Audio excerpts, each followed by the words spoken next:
You are listening to the Sealed Word on Grace Notes Ministries. I'm Marcus. And I'm Jordan. She told them it was a math problem. She was right. And math problems do not care whether you believe in God before you start. They only care whether you count correctly. Today, we are going to a high school classroom. Secular, public, diverse. A teacher who decided to use the mathematical patterns we have been discussing as a real mathematics exercise for her students. Not a Bible class, not a religious lesson. A mathematics lesson. With real counts, real verification, real results. And what happened when secular 15-year-olds ran the numbers with their own hands? Did the school know what she was doing? She framed it as a historical and mathematical analysis, because that is exactly what it is.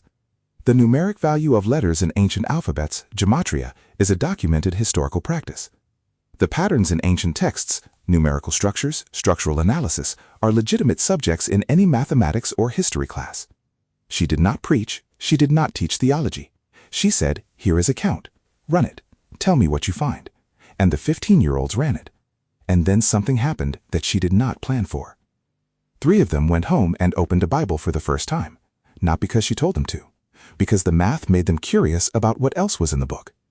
And a count that was performed before they were born became the thing that opened a door in a public school classroom that no teacher was allowed to open directly. The math walked through the door the law kept closed. The math does not need permission. It was already there. Miss Reeves teaches mathematics at a public high school and has been a listener since season 2. Miss Reeves, what happened in that classroom? I want to be precise because I think precision matters there. I gave them a structured worksheet.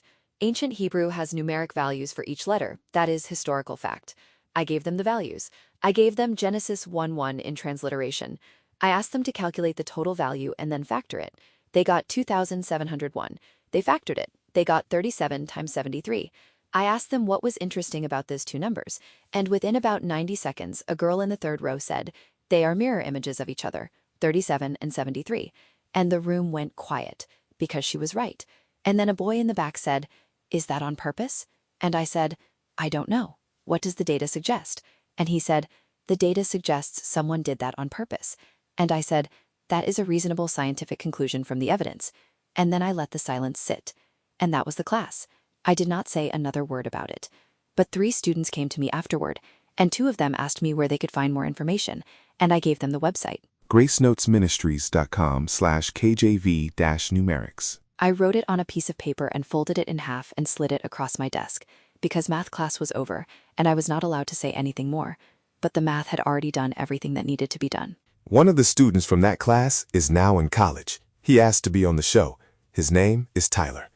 Tyler, you were in that class 2 years ago.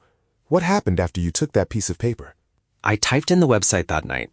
I started at episode 1. I finished season 1 in 2 days. And I want to be honest, I was not a religious person. My family is not religious. I had never held a Bible voluntarily.